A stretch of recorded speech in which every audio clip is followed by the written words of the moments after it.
comfortable with all the ranges of things that you can do with this Cauchy-Eustice theorem. I give you several problems just as practice. Whatever you can do, just do it. If you can do 50% of the Cauchy-Eustice theorem problems, that's also fine. But I just gave a lot so that you can practice.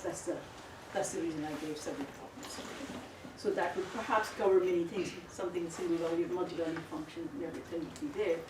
So I just chose some problems that would cover the entire spectrum of possible problems that you could get. All right. Let's get started today with some simple problems. Supposing you're asked to calculate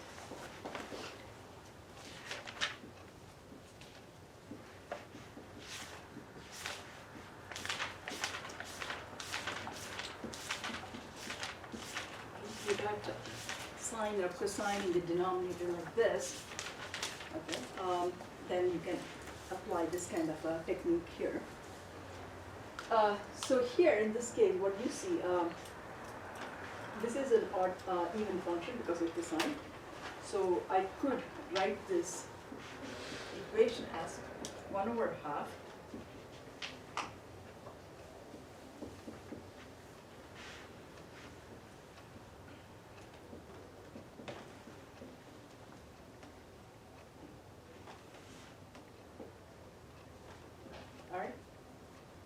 because that's an even function. Integrand is even. Okay.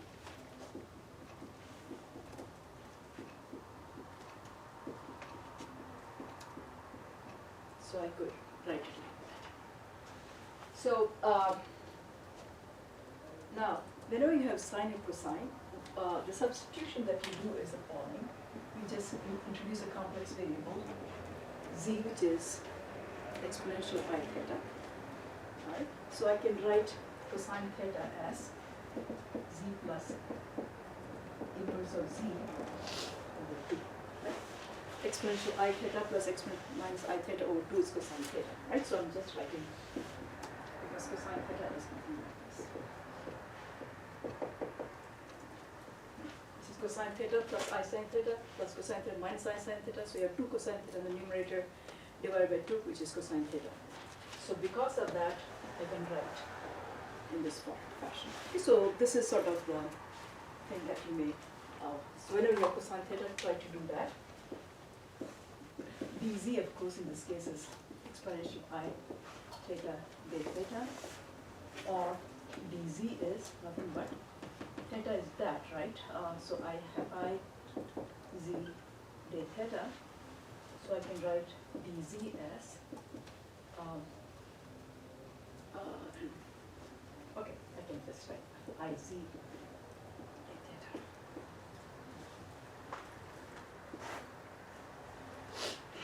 All right, so let us now start changing the variables here from theta to z. So what is happening here? When theta equal to 0, what is z?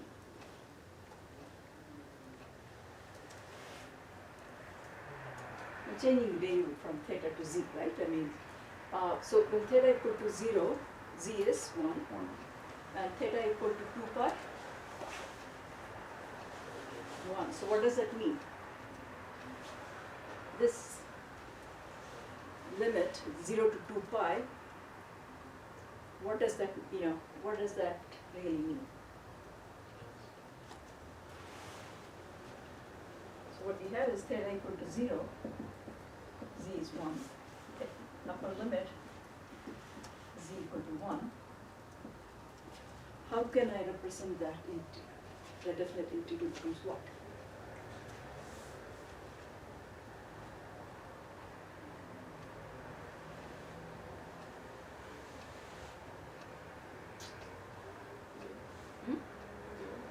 I'm going to change the variable, right? So what I'm trying, let's start doing this, okay. I'm going, in the meantime, start, you can think about it.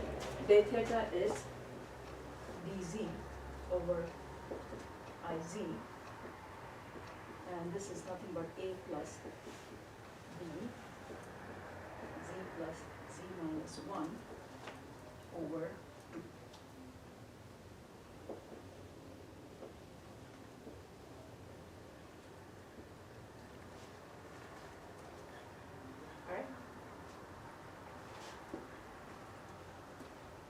this is actually a closed contour, I mean, okay, of radius 1, when the variable is z, right? So what this means when you went from theta to z, this contour, so 0 to 2 pi, you come back to the same location. It's an analytic function, you come back to the same location too.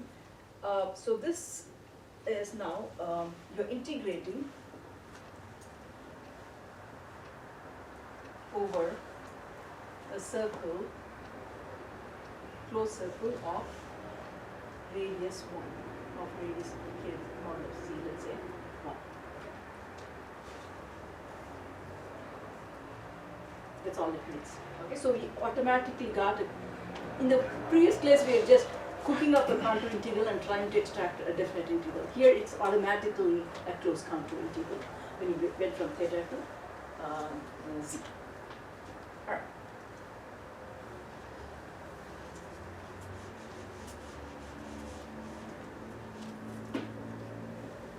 Since you have a closed contour, we can apply Cauchy's theorem to that stuff. Okay, we want to be can have. All right, so let me just.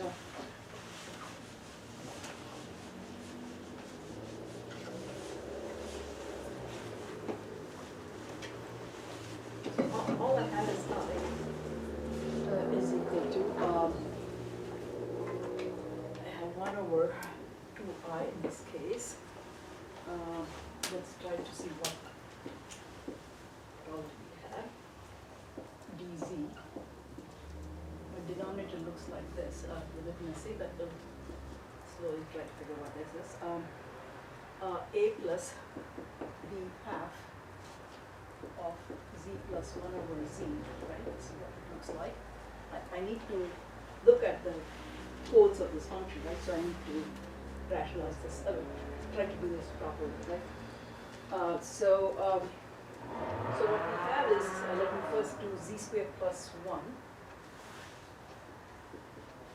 over z, right? And so I have this as 1 over 2I contour integral over something radius equal to 1 in this case. Alright, so I have dz. Let me just take 2az plus dz squared plus b. I can write. Right, I mean 2az, and then I have a 2 times z in the numerator, and that would cancel with the z here. Right. So this z and that z could cancel, and I have, and this 2 and that would cancel, looks like.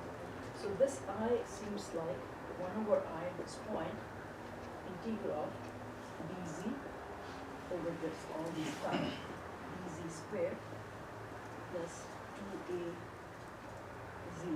plus b. Is this correct, or we can check it? What I did was, we had a plus, okay, 1 over z was there. So I had z squared plus 1 over z. I had a z then pulled out, and then I took the z, only the z part of it, I took it, and there was 1, so those z's were cancelling. And then I had d over 2. What did I do? Okay. Yeah, did I miss the 2 here? Oh, b, okay, I just, okay, I just took the b inside, factorized, but the 2 is here, right? So I took a 2 here, and is there a 2 factor missing? Oh no, you just times the top and bottom by 2, and then you cancel the outside. You cancel the numerator 2 with the outside. 1 over 2. Now this 2, did I take a 2az, right? You brought the outside 1/2 inside of that, which gave you 2a and then b over z. So it's okay, right? Right now? Yeah, yeah. Okay, all right, just making sure that we pull correct. So, okay, so that's what we have, right? So this integral, this original integral has become that. Sorry, I have a half also, right? I've already taken care of that half too. Oh, I took care of that half too. Okay, good. Okay, I'm taking care of that half too. So I don't have an effective half.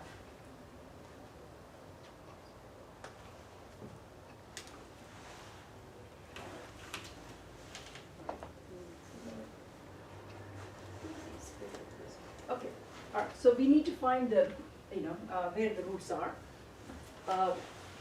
So let us see what we have. I is nothing but 1 over I, contour integral of dz.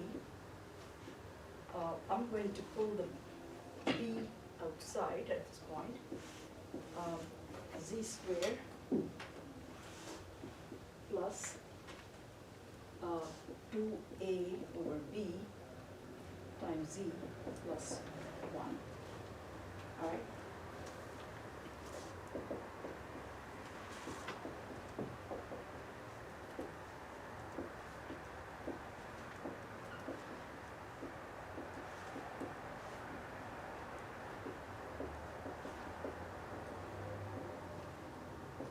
All right. The Cauchy residue theorem applies to this part, right? I mean, this is the closed contour. And what is it that we have to worry about here? What are the poles of this? The poles are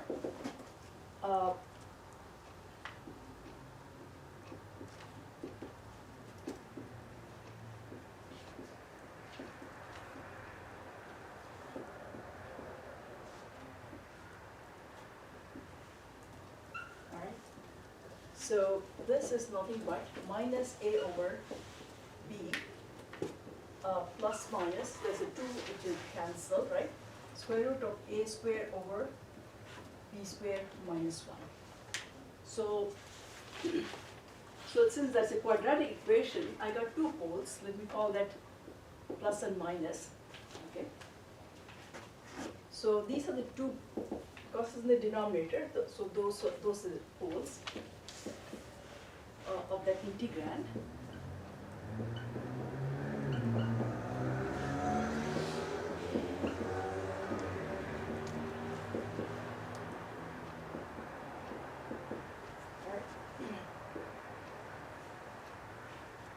So in order to apply the Cauchy residue theorem for this, what is the theorem? It's like 2 pi I times the residue corresponding to the poles which lie within the contour C. Okay? So we have to, and what are we given here? A is greater than B greater than 0. This condition is important to find out whether I have to calculate residue corresponding to both poles or one pole or which pole. That we have to calculate. So that's an important thing you have to remember, that the contour integration is 2 pi times residue of the singularity, I'm going to call it a pole, or in this case simple pole, that's okay, of the pole within C, right? Within C of radius 1. Our contour is of radius 1, which is going to lie within the contour of radius 1.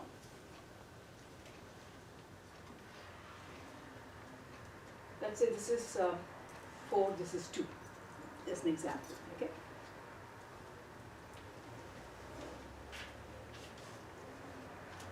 So we're given the values of these things. Under that condition, which one is going to lie within the contour?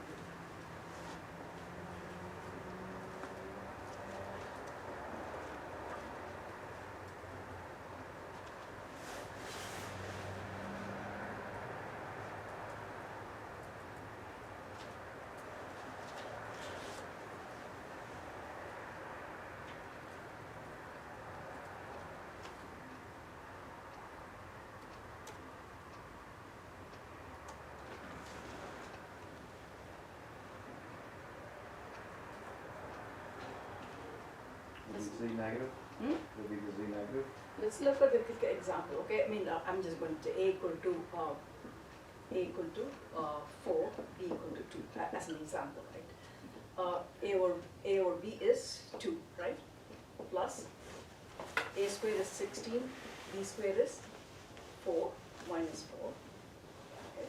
Which is minus 2 plus 4 minus 3 is square root of 3, okay? Which is minus 2 plus 1.7 something something, okay? So this is what? less than 1, so it is within the radius 1, okay? Whereas this one is going to, all this negative is going to be outside the circle of radius 1, because it is, in that case, it will be -2 plus, whatever, square root of 3, and both are going to add up. So it will be more like minus 3.7, negative 3.7 or something like that. So this one is going to be outside the contour. So I don't have to calculate the residue corresponding to z equal to z minus 1. So whenever you have rational expression, you may have more than, especially quadratic, or there may be more than one pole. So you have to check which one is the one for which you have to calculate the residue, and maybe both are there, but that's something you have to do. So this is an important thing that you have to understand in the residue theorem. Cauchy, you have to calculate only the residue of only those poles which are lying within the contour C. Yeah. How did we come to the conclusion that our surface was a radius of 1? Because of the formula that we had substituted z equal to exponential I theta, right? And when I did that, theta equal to 0, z was 1, theta equal to, so we know it's a circle of, z, Right. so this is nothing but a circle of radius 1. If I had something else, maybe r equal to something, let us say it was z equal to 2e theta or something. Yeah, if we did z is equal to r e to the I theta, Yeah, then it would be different, right? it would Yeah. be r. Okay. Yeah. So in this case, it's 1. So we throw out z minus, since it's outside of the, Yeah, so we have to, yeah. So this, we don't have to calculate the residue corresponding to this one, okay? because it's outside. It's outside the circle, okay? Now what is the residue? Now, and this is the pole that I have to consider. This is the only one which is lying, z plus is the one which is lying inside this circle. Okay, the other one is somewhere outside the circle. It's negative. Okay, now if you understand that point, let me erase all these things.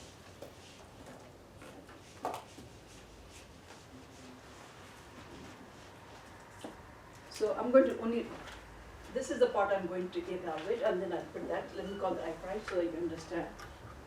The Cauchy residue theorem is applying to this, right? I can write this integral as what? Z minus z plus z minus z minus, right? Because I can factorize that in that form. If these are the roots, I can factorize like that. Okay. Now, so the integrand is this. So what is the residue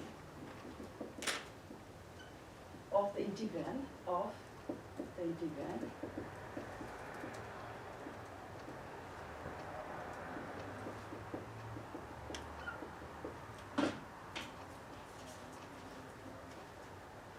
it's a simple pole, right? So how do you calculate?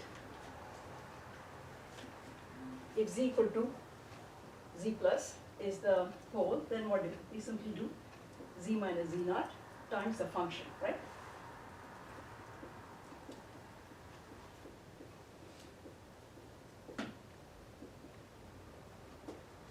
Limit z going to z plus. So this and that you can cancel. So my residue is nothing but 1 over z plus minus z minus. Right? Remember the formula for simple pole? It is simply function z minus z naught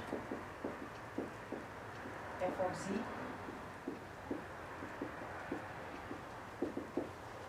if it's a simple pole. If it's a pole of order 2, you have to take the derivatives. Remember that formula. Okay, so if you had some problem where it was appearing as z minus z naught in square, you have to use a different formula. Okay, the general formula is if you have pole of order m, it's m minus 1th derivative of f of z times z minus z naught times m, right? And you have to calculate for that. So remember the formula for residue is different. It's a simple pole or a pole of order, high order. Alright, so what is z plus minus z minus?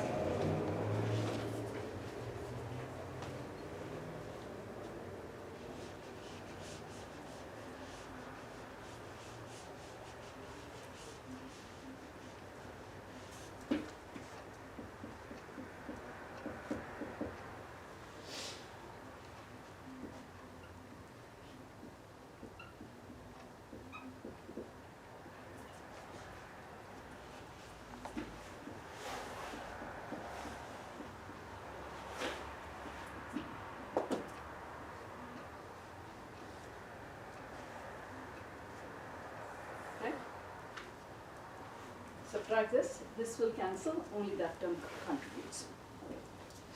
Alright, so my theorem says, this integral, I prime, this part of it, contour integral of dz over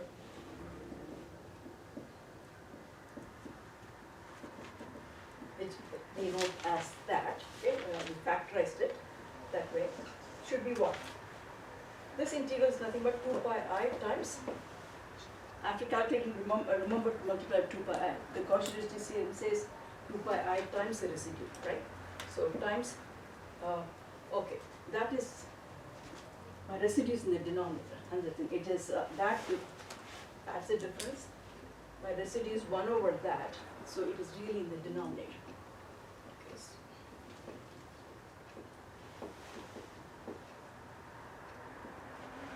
okay, I can write it like this. Because residue is inverse of that. Okay, right, so this is what I have. But the actual integral that I have to calculate is 1 over IB times this, 1 over IB times, I have a IB pi square root of A square minus B square. Or these things cancel, these two will cancel, so I is nothing but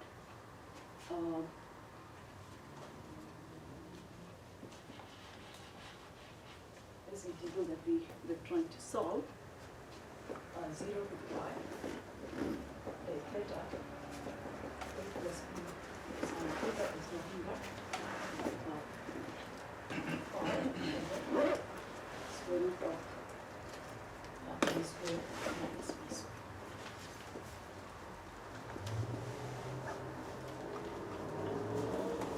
So whenever you have some, here we converted into something, it became a rational expression, okay? Whenever you have rational expression, try to find the root, factorize it, you can use sometimes partial fraction, whatever it is you have to do to identify the roots, okay? And make sure, based on the contour, whatever you've chosen, which pole lies within the contour, that's important, okay? So those are important points. I've given it very generally because then you can solve any problem, okay?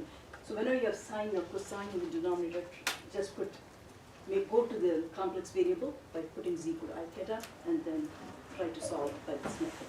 So that is sort of this kind of generic problem with sine and cosine coming. And the limits are not in this case 0 to minus infinity to plus infinity, 0 to 2 pi kind of a thing. So you know how to solve such problems. Any questions here?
So I'm just writing Cauchy-Ricci theorem.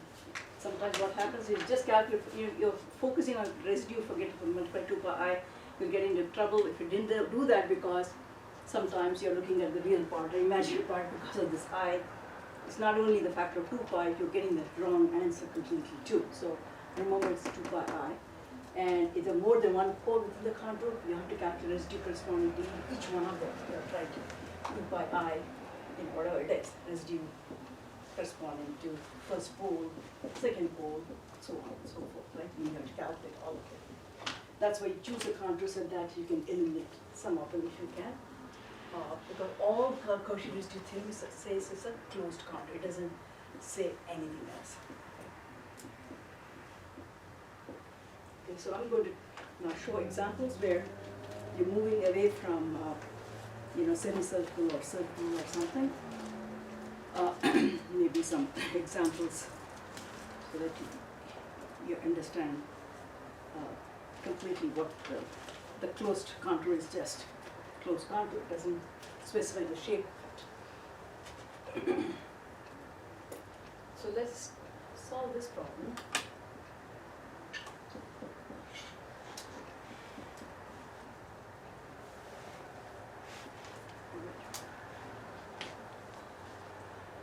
So it's 0 to infinity, it's real integral that we want to solve. So what is the first step that we do? We want complex integrand, right, for corresponding to that. That's the first step. And we always have to solve on a closed contour too. Now, can I make this minus infinity to plus infinity? That's also something we have been looking at, right? If you have 0 to infinity, can I make it minus infinity to plus infinity? Just to make sure, can I use a semicircle, right? I mean, if this is a case I cannot, because it's odd function, okay? So that is one thing, I cannot go from minus infinity to plus infinity. So the complex analog of this real integral, I would say is, I need to, if I want to apply Cauchy-Riemann theorem, I'm going to somehow calculate this. We have to choose the type of contour, and then somehow extract that. I mean, that's, the real integral. You have to go from here, somehow there. So if I started with this integrand, first thing is, where are the poles? So that I can understand, what type of contour to use and all that.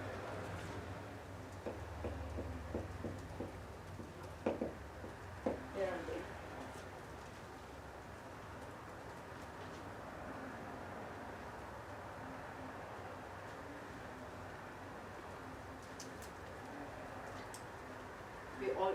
It says when the denominator becomes 0, so it blows up where it's blowing up, right? So z cube plus 1 equal to 0 implies what? Z equal to -1. Hmm? Z equal to -1. We should have 3 of them, right? Yeah. So, suppose -1 is the real one. We'll have other complex ones too, right? So z cubed equal to -1, I can always write z cubed as exponential of I pi or exponential of I plus minus I pi, right? I can always write that, right? Cosine pi plus I sine pi is -1. So I also have these poles, exponential of I pi 3, exponential negative I pi 3, and then negative, right? I mean, these are the poles. So poles are at simple poles. First you have to identify where they are, right?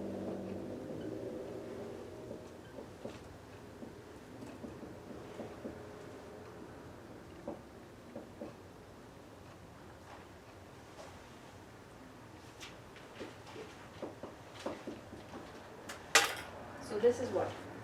Cosine pi over 3 plus I sine pi 3, so it's up in the upper half plane, okay? I mean, the other one is in the lower half plane. Cosine pi over 3 minus I sine pi 3, right? So it is in the Argand diagram, it's in the lower half plane, something. All right, so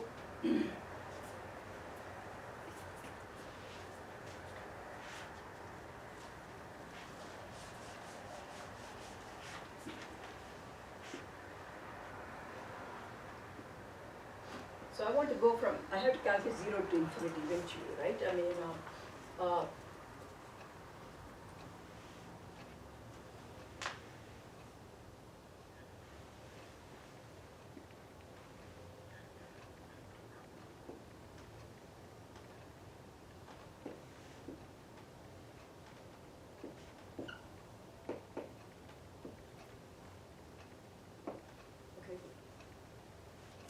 so I'm going to just choose something, a contour which is not a semicircle, but some closed contour, okay? And this angle is 2 pi over 3. And this is your real z, okay? This is imaginary z. So where are the poles? If I chose this kind of a contour, where are the poles lying on this? There are 3 poles, right, for this part, for this integral.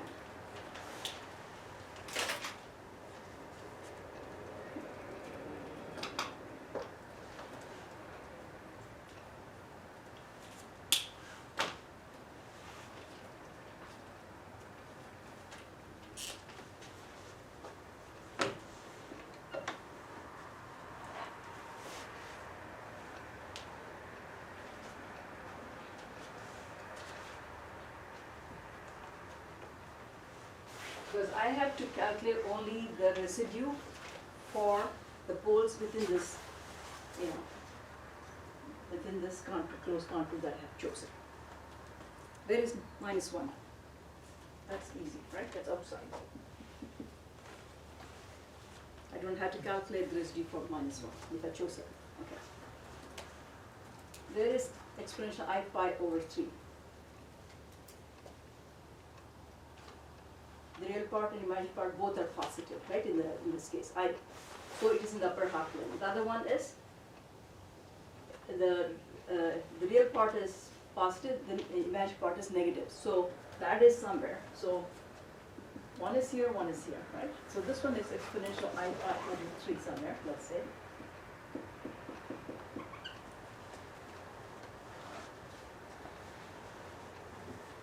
So we're doing it with a generic radius.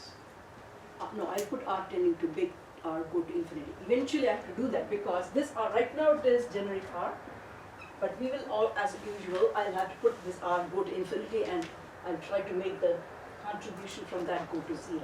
Okay, I mean, I'll be able to check whether it goes to 0 or not. Okay, so that's how it is. So on this curve, what is Z here? What is Z here, the variable, complex variable, how will you define? How are we defining complex variable? Radius times exponential I theta kind of a thing, right? What is the Z variable along CO? Let's come to that. How will you define CO?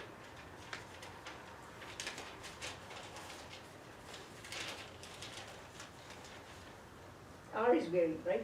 Whatever is the radius, the big R will go to infinity, it will become infinity to 0, okay? This will go from 0 to, right now it's R, but 0 to infinity. That's how I'll get that integration, okay? So this integration, I'm going to break this weird shaped contour, closed contour, I'm going to break this into I1, I2, and this along this path AC, and along the path AC, I would like R tending, if I would like to make it go to 0, and so for all these, you have to understand that's how the variable theta is, let us say, it's going from back to 0, theta, wherever it is, theta is varying here, radius is fixed here, right? So this is R exponential over I theta going from 0 to 2 pi theta in this case. But in this case, what is happening?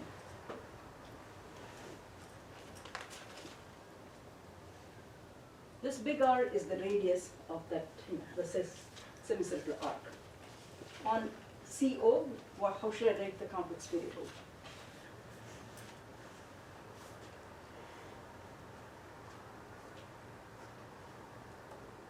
What is fixed there along CO? Yeah. Angle is fixed, right? R is the one which is changing from infinity to 0, it's coming. So I'm going to, R is a variable in this case. I 2 pi over 3, right? Theta is fixed. Is this clear? Along this, Z is X, right? Because we are on the real axis. Okay, so this is the important thing that you have to understand in all these things. I mean, how to represent the complex variable, right? I mean, theta is 0, so whatever it is, and it's changing. Okay. X can go from 0 to R here, right? I mean, that's what it is.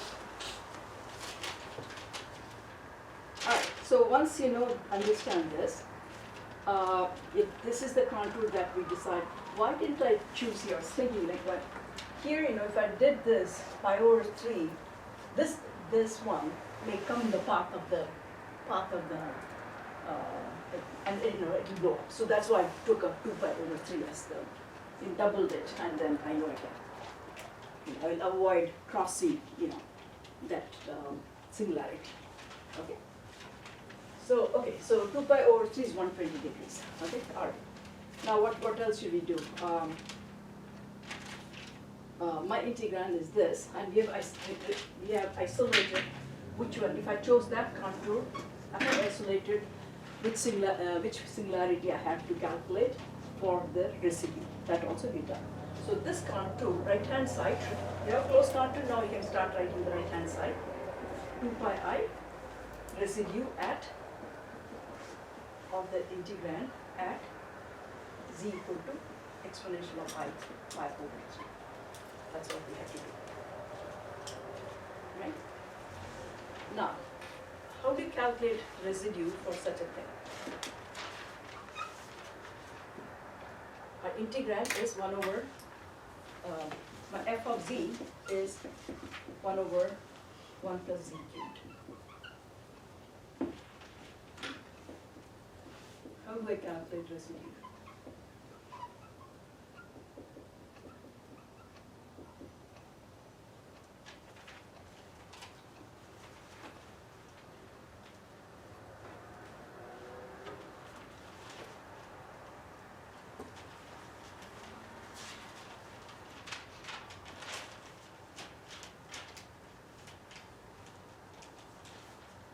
You remember the different ways of calculating the residue I taught? One was brute Lorentz series, one was through that formula.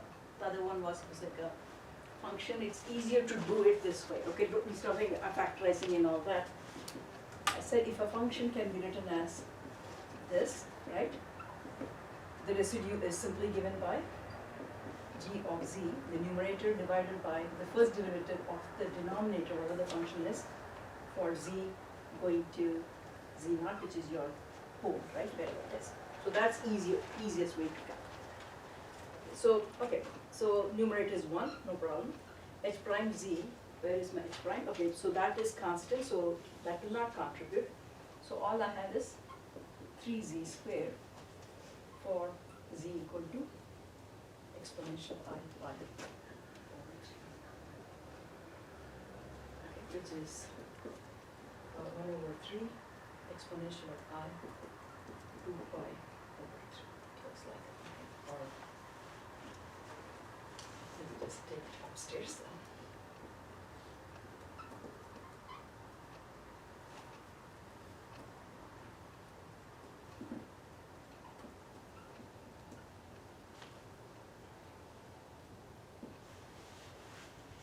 Alright, is this clear? So remember this formula, which is come very, very handy even in rational expressions, okay? I mean, if it's like x squared plus, just do that. I mean, so that may be more, of course there's a multi-order pole which is difficult, but if it's a simple pole, use this formula, half the time headache will be, it will be easier to calculate this. Alright. Okay, now that we know the right hand side,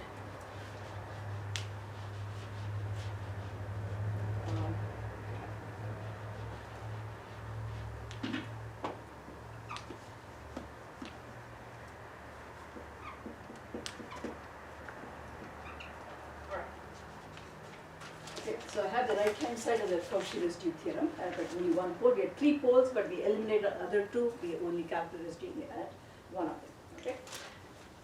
Alright.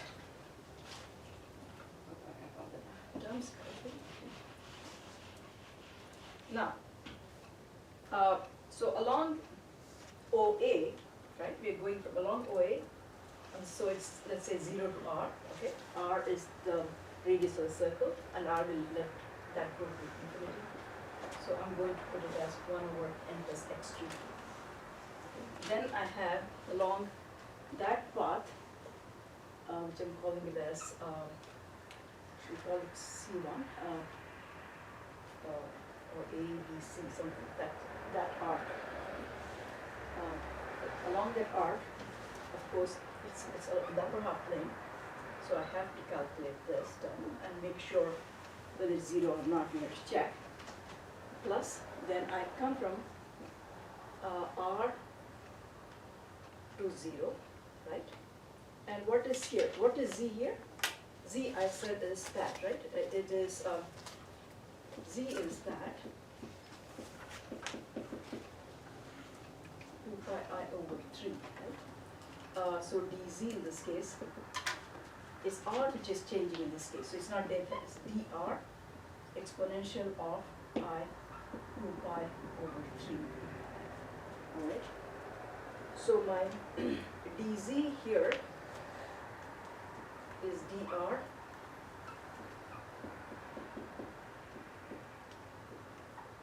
one plus z cubed. Z cubed is r cubed exponential of 2 pi I. Okay, that's it. And is equal to, that is equal to this right hand side is 2 pi I over 3 exponential and negative 2 pi I over 3.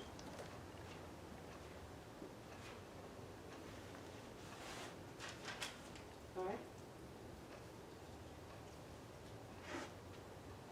You can see already for r tending to infinity, this will, this term will going like r, r square, right? Then even if you have on that big circle, z is r, right? This one is r exponential I theta, right?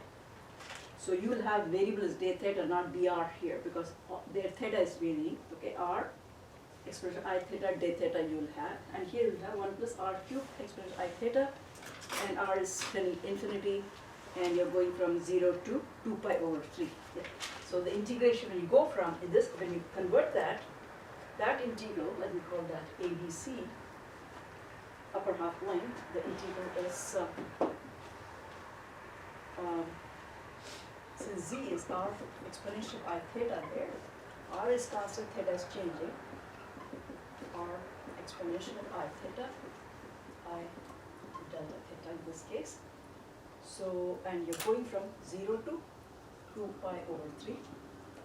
In the past we were going from 0 to pi now, but here to be that doesn't matter because dz of course is r, dz in this case of course r exponential I theta, I d theta.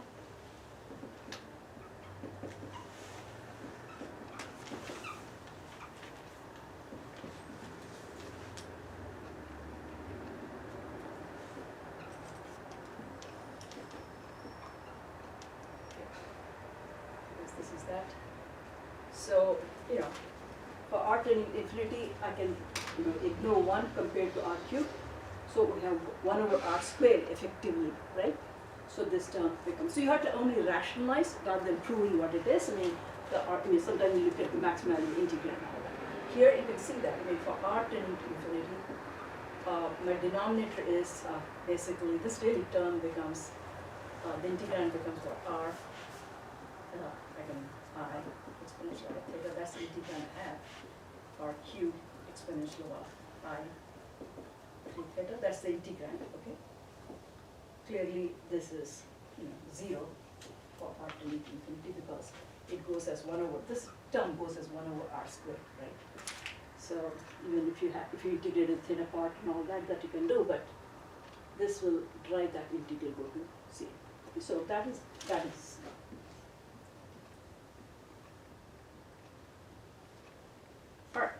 Alright, so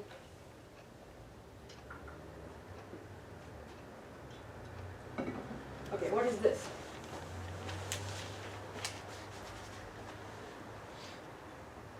One, okay.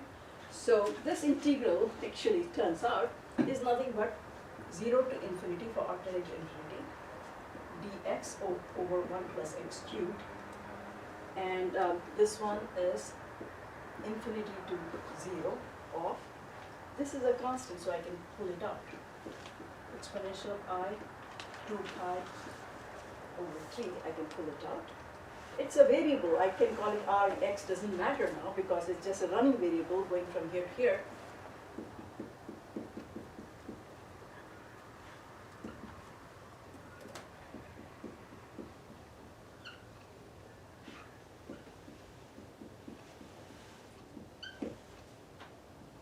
Alright.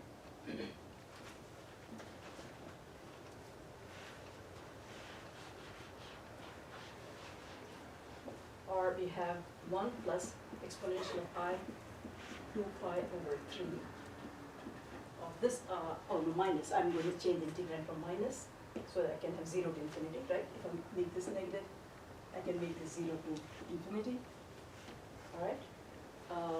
Integral of this.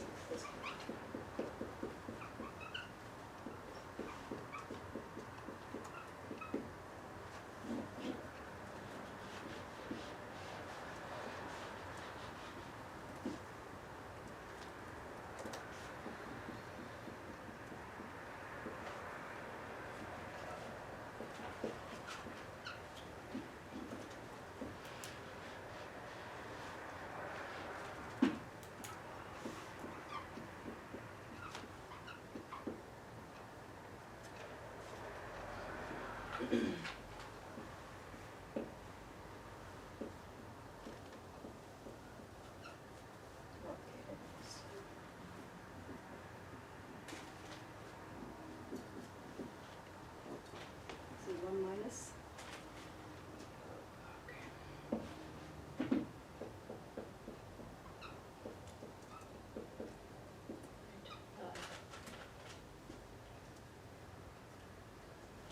Did you get LCD correctly? Let's just look at this. Exponential, I have this. I want to simplify this term.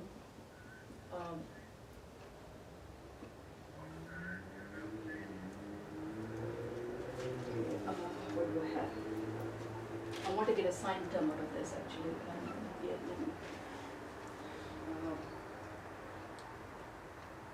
if I pull the exponential, yeah, okay. Okay. Let me just pull the exponential of I pi. Let me just pull that. Pi over 3 to I. If I pulled, I need a plus, okay. Exponential of I pi over 3, if I pulled out, then I have exponential negative I pi over 3, right? To make it 1 minus exponential I pi over 3. I can do that, okay? And then in the numerator, I have exponential of 2 pi over 3i. And if I take this up, I have exponential negative 3 pi over, which is negative 1. Okay, so what this is nothing but, let me just, I'm taking this up, okay, so that will give me pi over 3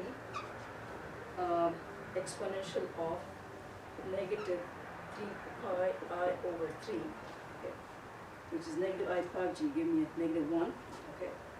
And here I have exponential of minus I pi over 3, negative plus I pi over 3, and divided by 2 pi. Okay? Because I have negative sign, I can flip that, okay? So I have pi over 3. This is just exponential of minus I pi, which will give me a negative sign. So nothing but I have a sine pi over 3. Is this correct? Check. Should it be minus sign pi over? Minus sign, but this has to be flipped, right? This has to be because for sine pi over 3 exponential plus x, ix minus, so that negative sign I'm absorbing downstairs, Oh yeah, okay. right? sine of x is exponential of ix, cosine x plus I sin x, right? You're right. Minus exponential of, divided by 2I. Mm. So the negative 1 sine I got, I have absorbed here, okay.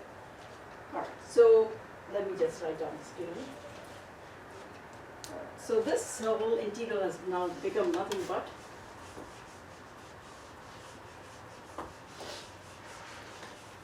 what we have is 0 to infinity dx 1 plus x cubed is nothing but pi over 3. Okay, there's a negative sign from the numerator.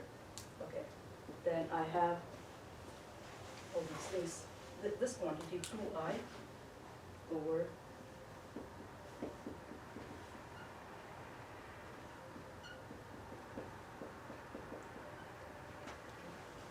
this is what we have. And this negative sign absorbed inside. So we have nothing but 1 over sine pi over 3. So sine of 60 is root 3 over 2.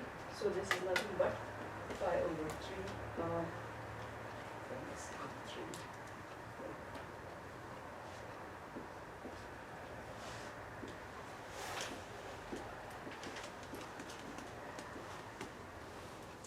Right? So that will, this negative sign is coming from here.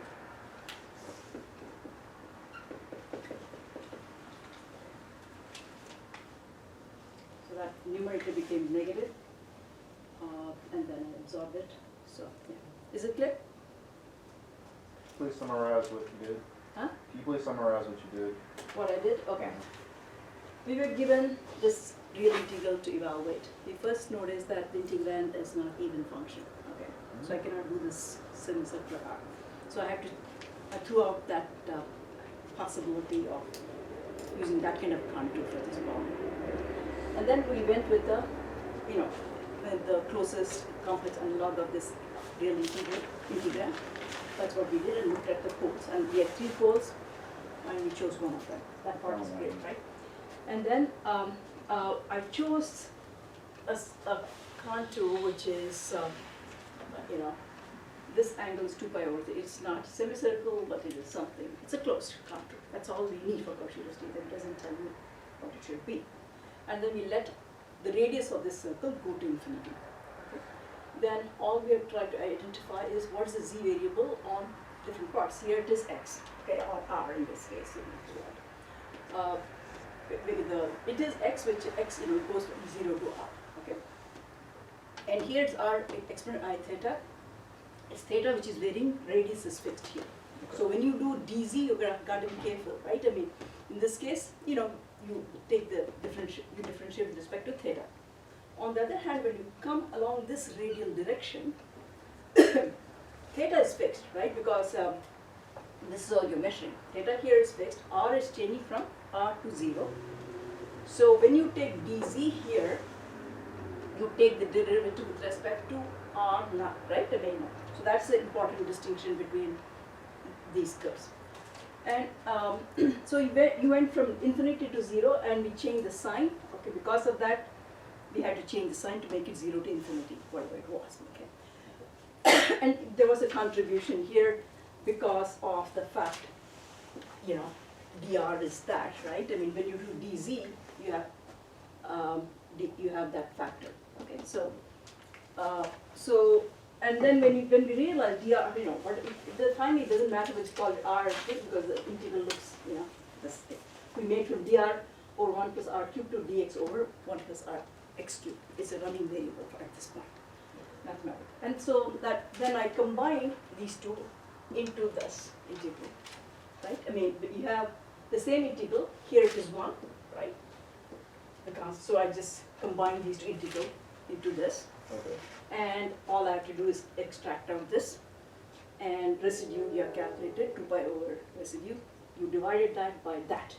The rest is just algebra in terms of trying to simplify this to get, what I'm trying, extract sine and cosine, or whatever it is I'm trying to separate out.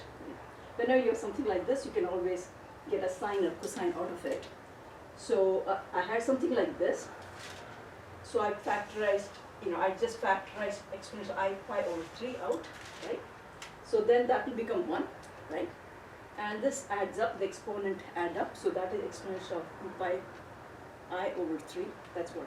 Okay, so once I did that, and this I could take it upstairs, right? It's negative exponential of I pi over 3, and that is nothing but exponential of I pi. So that gave me exponential I, negative I pi, which is cosine pi minus I sine pi. So that gave me a negative 1 factor, okay? And so that's the negative I put here, pi over 3, and I just, rest of it is just simplifying whatever I had, that is a new term, to look it nice, make it nice, to look like sine term. Sine of x is nothing but exponential of ix, negative ix over 2y, right? So that's all I've done. And sine pi over 3 is what, sine of 60 is root 3 over 2, and then you just substitute for sine pi over 3. Okay, so sometimes you have to do it carefully because there may be real part, imaginary part, there will one part will be contributing, but here automatically it came out to be real part here. So that's fine. So this is just to tell you that you don't have to necessarily always a circle or semicircle. You could have any weird shaped contour, because Cauchy-Riesch's theorem works as post contour. Right? So you, based on the problem that you're trying to do. How much time do you have? I'm going to squeeze in one more problem if I can.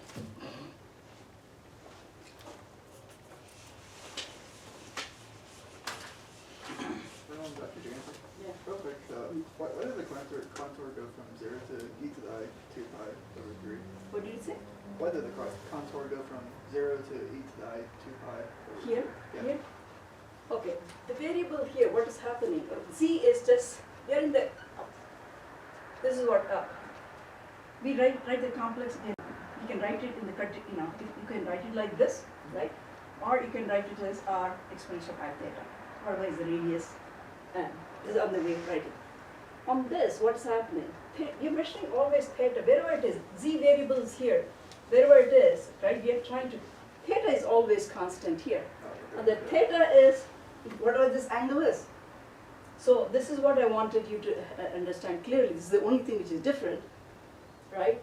Here, theta is fixed. It's the radius which is, because you're coming along that path, is r, which is going from what a big R to 0. Okay, that's the, so this is a variable here. So when you do dz, and that's what I said, you need to be careful, write it like this. Compared to what, here we wrote what, dz here, from this path is different because r is fixed, it's theta which is changing on that. So here it is, z is r. So that is the difference, there, okay? So here the r is fixed, theta is changing. It's still in the upper half plane. The complex variable has to be written as this way. Okay, that's the only difference. Is that point clear? That's the new point, I think. Yeah. I was confused on that too. Good Okay. question. Okay.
All right. So this is the real integral you're asked to calculate. So as usual, I will try to get a complex log of this integrand. And somehow choose a contour and calculate the complex integrand and extract out this geometry group from there. Okay, that's what we'll do. Okay. So first part, in order to draw the contour, we have to understand the poles. Where do they lie for this integrand? There are the line.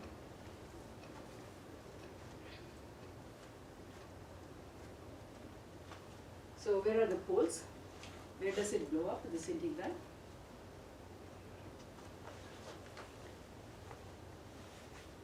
I'm not sure how to describe it in the imaginary real, but the first quadrant area? No, I want you to just look at the integrand, okay, and say, when I say pole, what? There's a singularity in this function. It blows up somewhere, okay, for some values of z. And how do you do that? I mean, all you have to see is when does ez plus 1 over ez, ez plus 1 becomes 0. And z to the n pi I. So ez, when this becomes 0, those are the location for values of z for which you have to find out when it becomes 0. It becomes 0, then it becomes infinity. That gives you the singularities. Did I say anything incorrectly? Oh, no, we're. Yeah, okay. So ez is -1, right? I need to find out what is z. 2n plus 1 Times pi pi. over 2. Yeah, pi. Exponential, simplest is exponential I pi is 1, right? -1. Exponential negative I pi is also -1. Exponential I 3 pi is also, right? So basically we have several of them, right? So z is, these are the locations, 2n plus 1 I pi. There are several of them.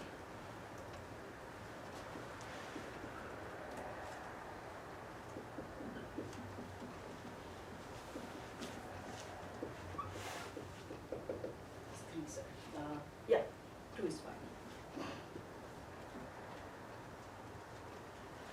The simplest one, of course, if you -1, I always write that, and I always write it like that, right?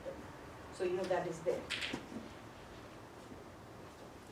But these are all the poles. I mean, z equal to plus minus I pi, plus minus 3 I pi, all of them are there. So you got infinite of them in the imaginary axis, several of them. I mean, they're periodic, right? I mean, there are several of them. I pi, all that is there. All right. All right. So that's where we are. I mean, we know where the poles are lying, and we have to decide if I use a semicircular thing, alternating to infinity. It doesn't help me. You are always enclosing the pole, right? There will be singularity, right? So it's going to blow up. It's not going to become 0. So the usual semicircular thing of big radius r does not help me here at all, because n equal to infinity, I still have a pole again. So I need to I have to find a way, different way of solving this problem. What type of contour I have to draw. So I'm going to sort of start outlining this. It's a different kind of problem, right? So, all right, supposing I drew a contour. I need to calculate minus infinity to plus infinity, okay, again. So supposing I went from minus r to plus r, because that I'm going to make infinity. But I have a pole at I pi, I have a pole at 3 I pi, 5 I pi, and so on and so forth.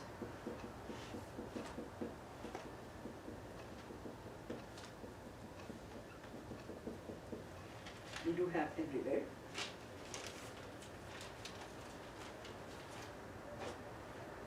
All right, and this is my integral. Supposing I drew a rectangle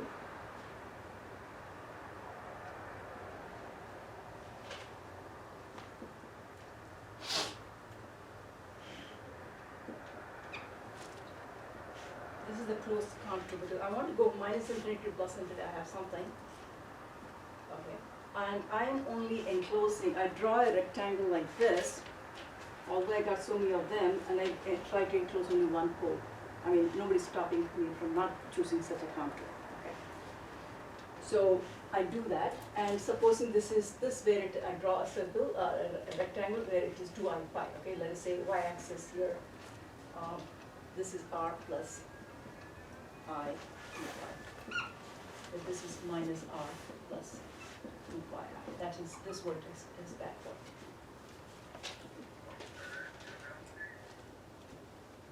So in this case, my z is not r, because it is a Cartesian kind of coordinates, right? Z is x plus iy in this case. As you know, I'm not using the other representation. Again, because I'm choosing a rectangular closed contour, I can use that. All right. So tell me what is the whole thing is you have to understand this variable A is z on all of them, right? What is the variable z on BC?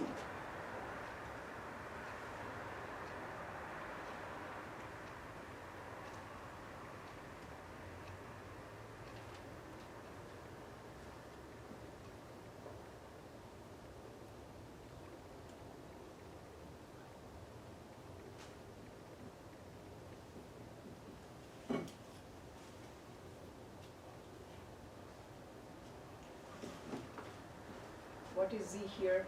What is z here? What is z here? And what is z here? Complex variable z. So we understand.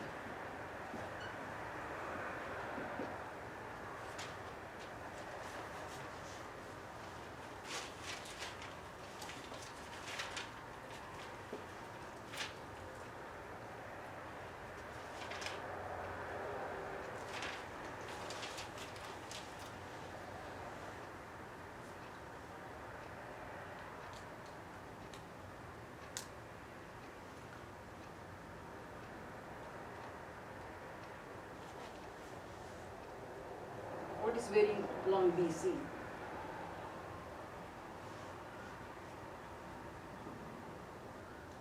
see the I-25?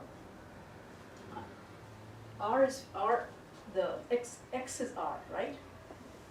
I is y is varying, and where y goes from R to R plus I2, you know the way where it is, how it's going, right, in the R, okay.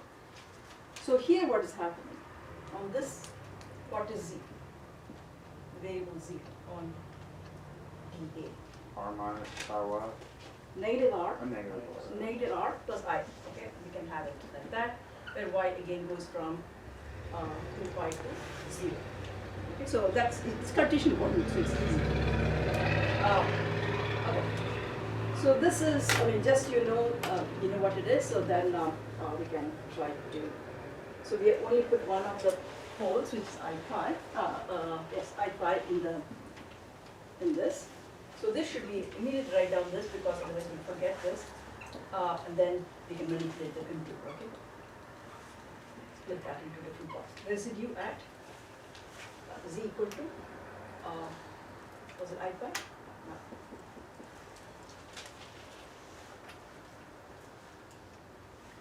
So what is residue at I pi in this case for this integrand?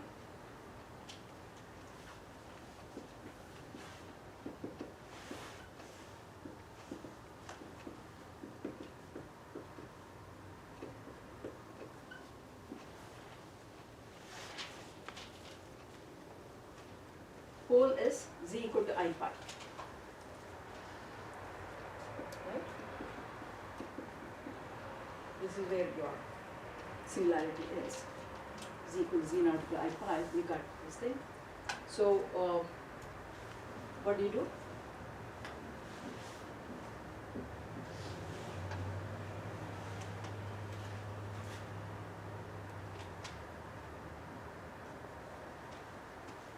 I need to calculate residue I pi for this, for my function.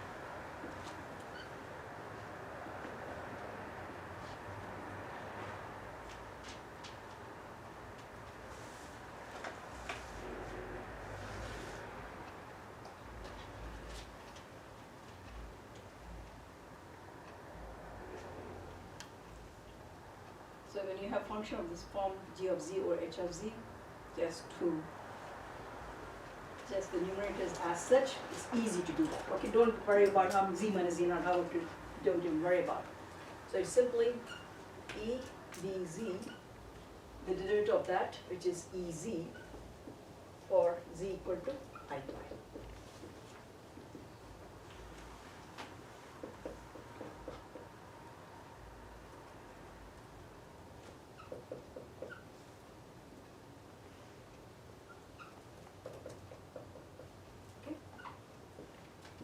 I have a -1 in the denominator, so I just put it there. So my right hand side is 2 pi I. I got a negative sign. Exponential of I pi. Alright.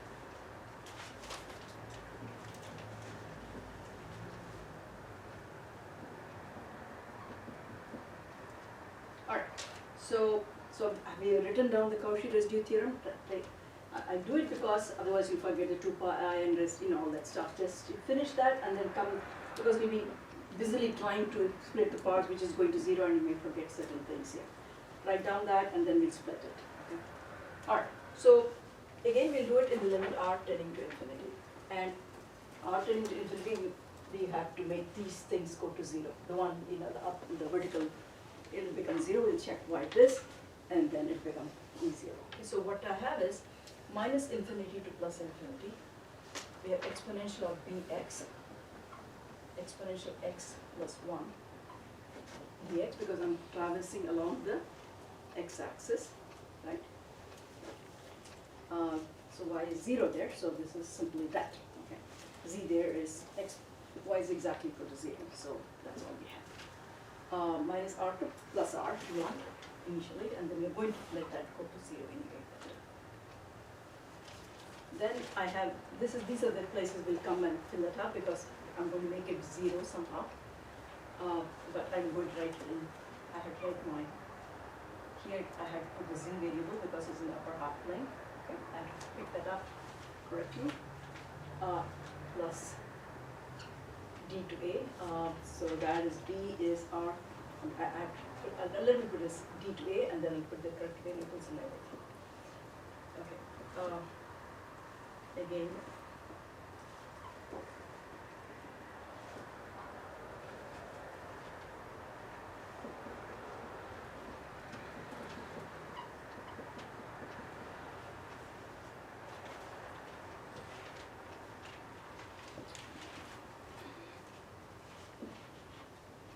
that I've written. Now, the other one is what is happening. Tell me what happens on CD. I'm going from R to negative R first, okay? And tell me what I should write for the numerator. What is the z value there?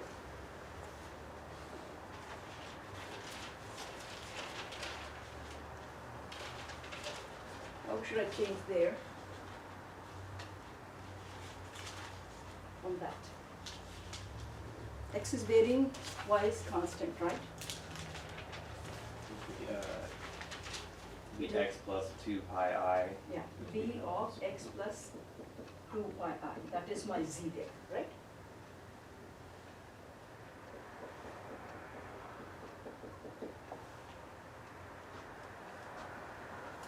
And that's a constant, so it is just dx, right?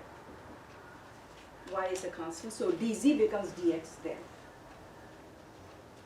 So that is nothing but negative 2 pi I exponential I pi.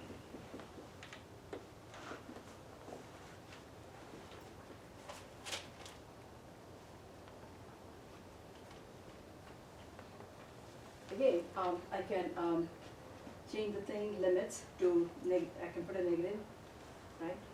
So, and I can combine those two things. I have 1 minus exponential b 2 pi I, and the thing will be similar to what we had before. So I'm going to write this integral as for r tending to infinity. I'm going to combine this and this part first. Is minus infinity to plus infinity of exponential of bx over, again this is 1, right? Exponential 2 pi I is 1, so the denominator is the same.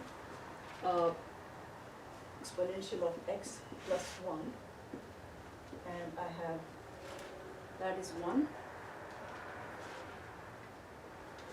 minus exponential of 2 pi I b. I think, let's see what it is equal to, other terms are there, I'm going to show it to you to 0. Right now I'm just putting all the important terms. Okay. These terms will become 0, but I need to prove that to you why it is 0. Is this clear? I change it, because this goes from infinity to negative infinity, I change the sign to negative here, so I can have the same limits. And I have exponential, that is taken out, and I have exponential 2 pi ib is a common thing. So is this correct? Okay. All right. So so now, you can calculate that for similar thing. You can try to do it. The main thing is to show the other one is 0, right? 0.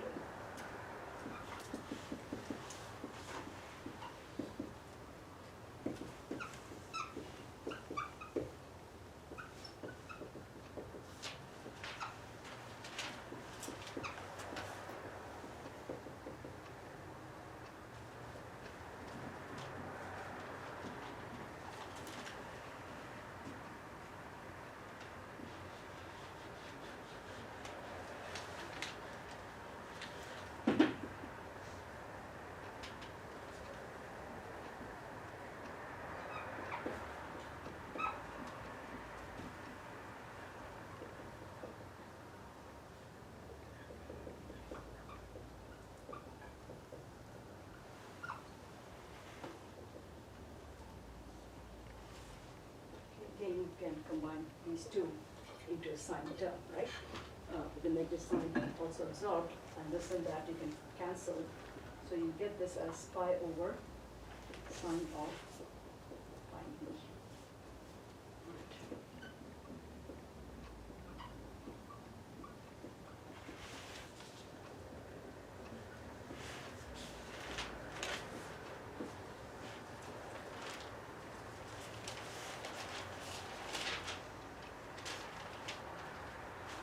Okay, do you understand, let's now understand why these are 0. That's important to understand, otherwise we cannot choose that type of contour. So on BZ,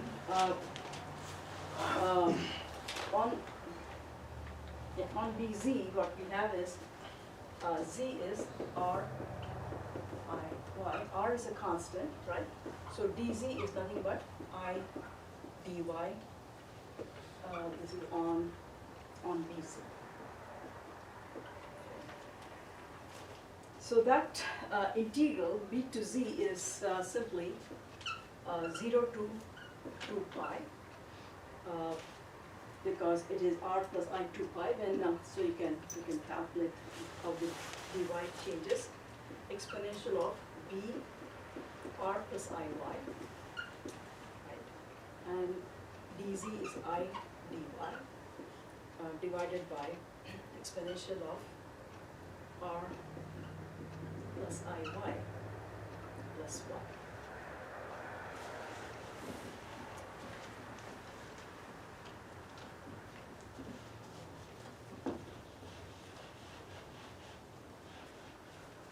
Okay, the other integral on dA, that integral is go from 2 pi to 0, exponential of b, I already identified the variable z right there, minus r plus I y, I dy, exponential of minus r plus IY plus 1. It's almost like Johnny's lemma actually in this case. Okay, so we have to make sure these things are. So for r tending to infinity, what is happening here and what is happening here?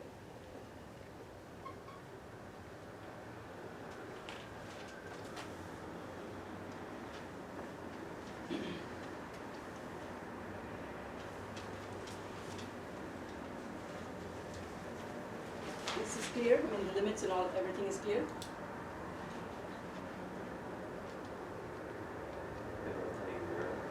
Hmm? Both tending to zero? Yeah, so r tending to infinity, this is important, this criteria is important, 0 less than b less than 1, b less than nothing, right? So r tending to infinity, we can, ignore this integrand, right, this part compared to that. And so effectively you have, integrand is like exponent of r minus b, right? And r times 1 minus b. So this integrand goes like 1 over exponential of r 1 minus b. And since b is less than 1 for r tending to infinity, this will go to 0. Whereas here, because r tending to infinity, this has become 0, this you neglect compared to that. So here, in this case, it goes as exponential. We have all the thetas and all, we can do that integration. But the integrand itself, the main part of the integrand, if you take the maximum value, this is 1 and all that, so it doesn't matter. So this one decays like that, so r tending to infinity, this both becomes 0. Because for r tending, you will ignore this term compared to that, for r tending to infinity, for this particular one, because you have negative r here. Okay. So the denominator in this case is basically 1, whereas here it is, you're ignoring 1 compared to that. Okay. So the contributions from these parts are 0, the vertical part.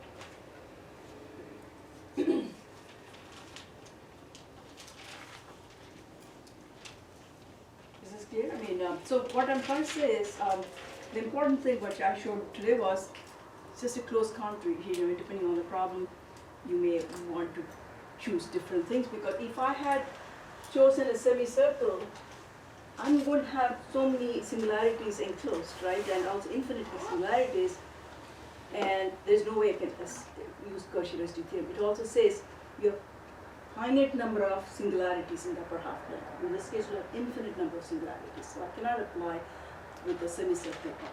Whereas, since I can, it just says close contour. In some sense, so powerful the theorem doesn't care. I mean, I could have chosen something like that, or I could have chosen 2.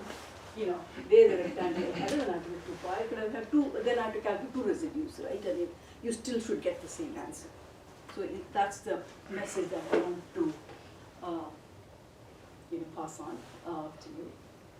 So we have done different types of, contours, contour integrals at this point. The only case that I have not done for you is if you have a second order or multiple order pole.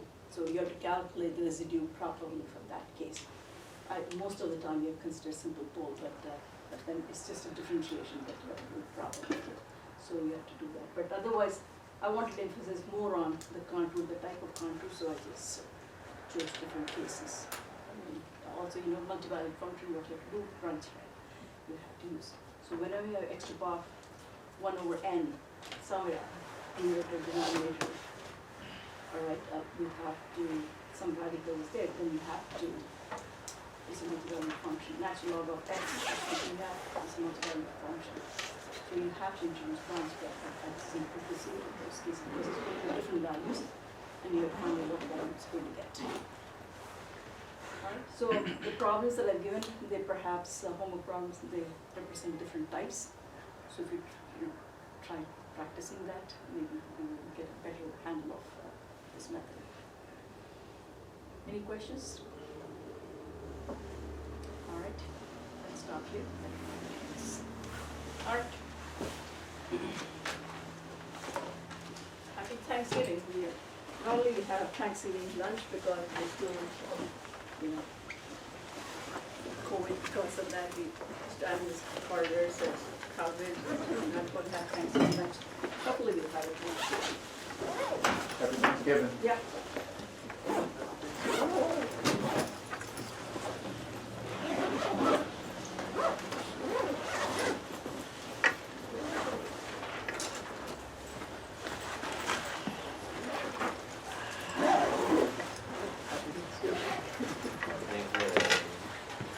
Let's see, Monday, Tuesday, Wednesday, Thursday. Usually over Thanksgiving, the only recipe I wanna care about is turkey recipe, okay?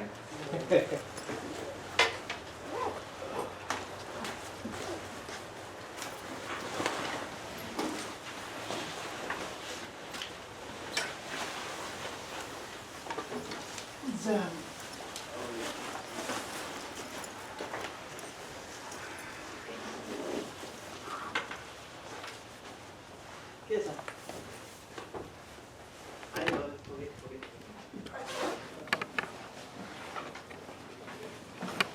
You know, being the physicist doesn't work out, we can always throw all of our notes together and publish a textbook. Yeah, I know, I can just be the compiler of like